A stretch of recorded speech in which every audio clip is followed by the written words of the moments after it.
Chers internautes, sœurs et frères dans le Christ, les textes de l'Écriture proposés à notre méditation aujourd'hui nous rejoignent dans notre situation de peur, de fragilité et d'incertitude.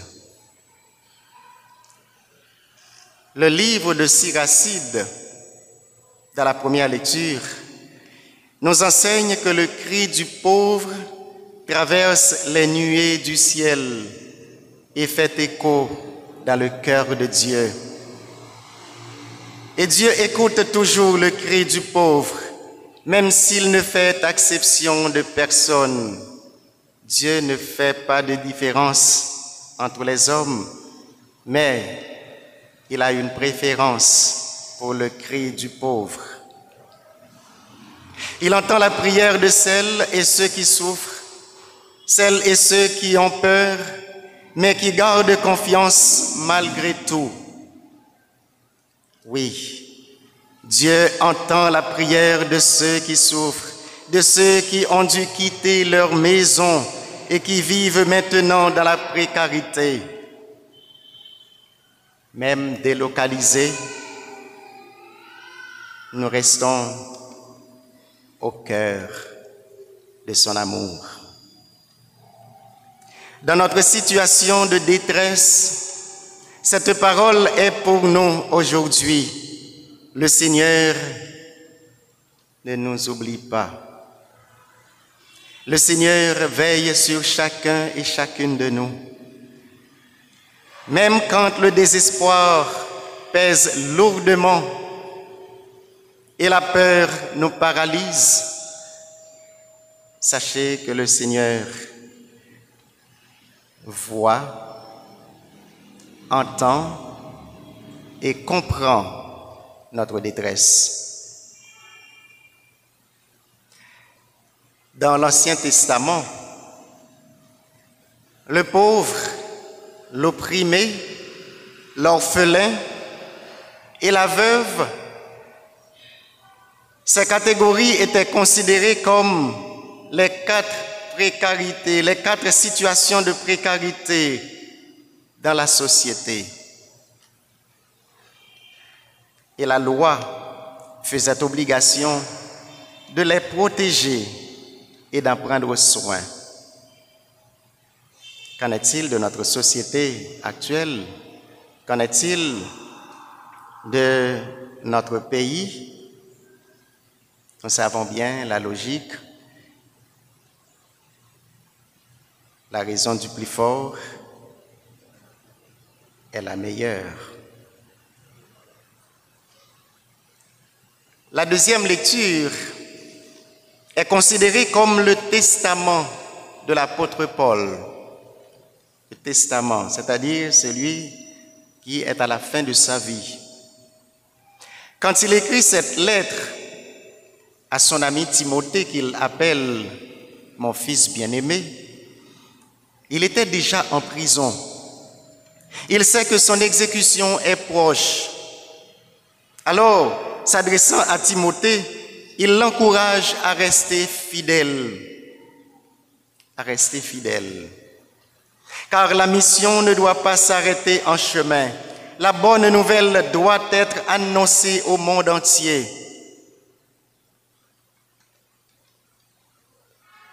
Cette bonne nouvelle qui nous est parvenue aujourd'hui et dont nous avons la charge d'annoncer. Et cette mission doit continuer, même après nous.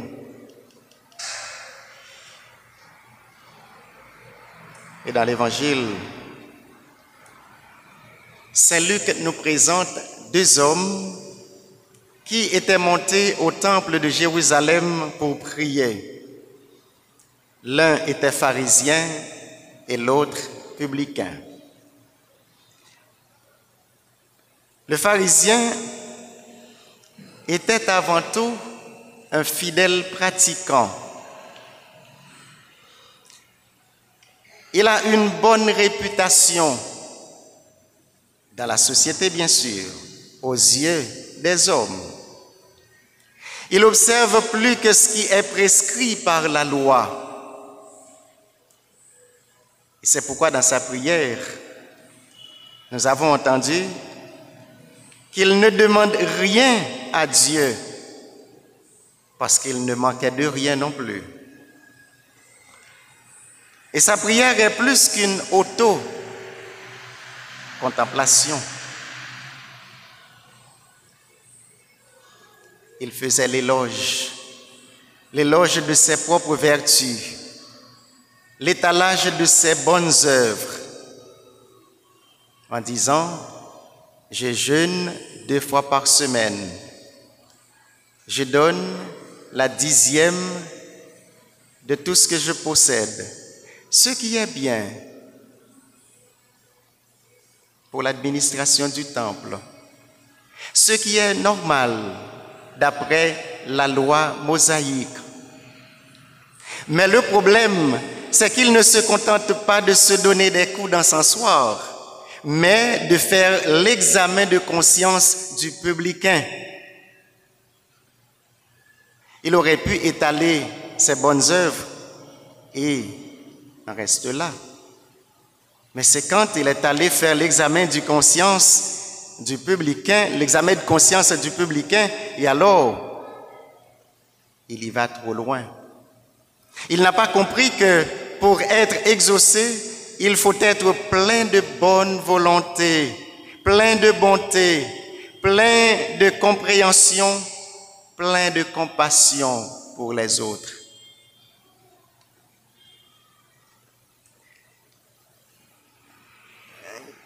Sœurs et frères, il faut se vider devant Dieu pour que Dieu puisse nous remplir.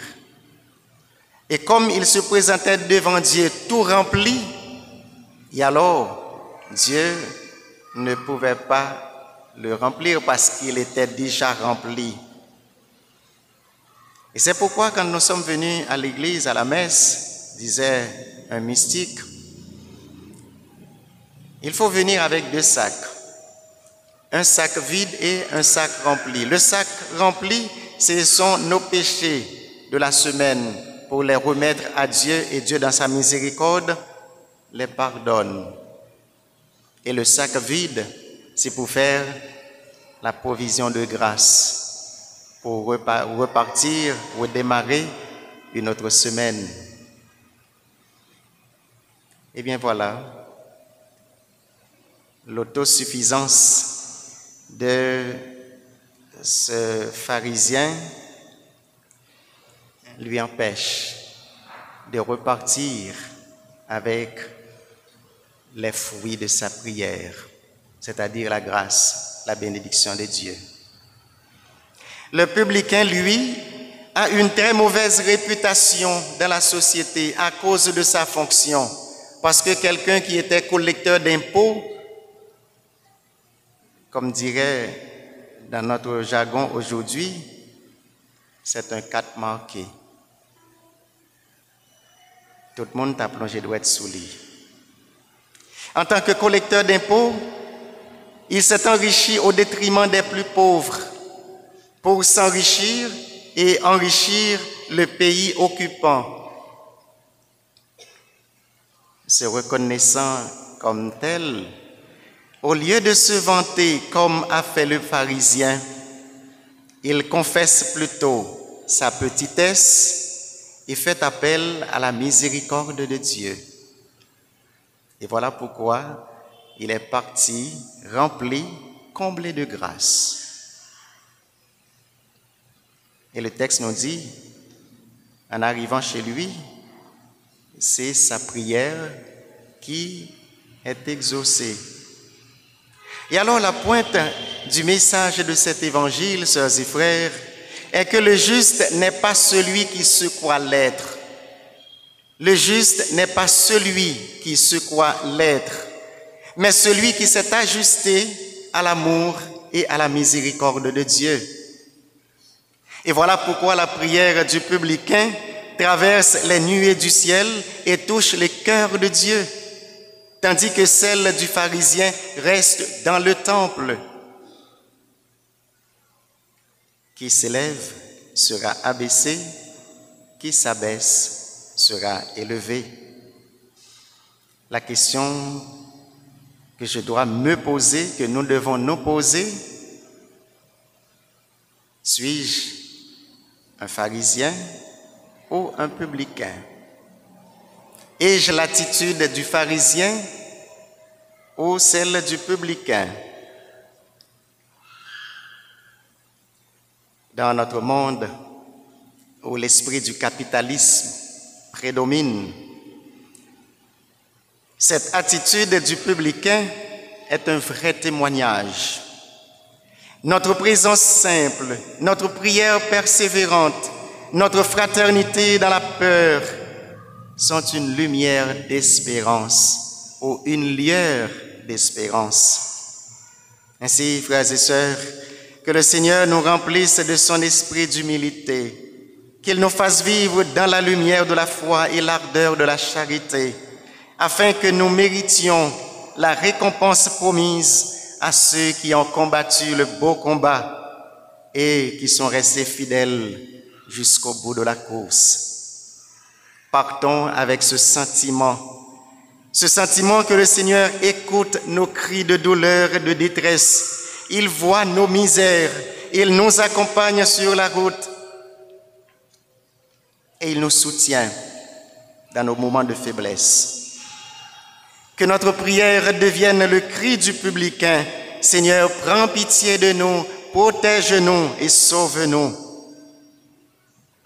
Que l'Eucharistie, que cette Eucharistie ravive en nous l'espérance, nous redonne la paix du Christ et nous fasse vivre dans la lumière de la foi et l'ardeur de la charité, afin que nous puissions mériter la récompense promise à ceux qui ont combattu encore le beau combat et qui sont restés fidèles jusqu'au bout de la course. Que le Seigneur nous bénisse, nous protège dans cette vallée de l'insécurité. Amen.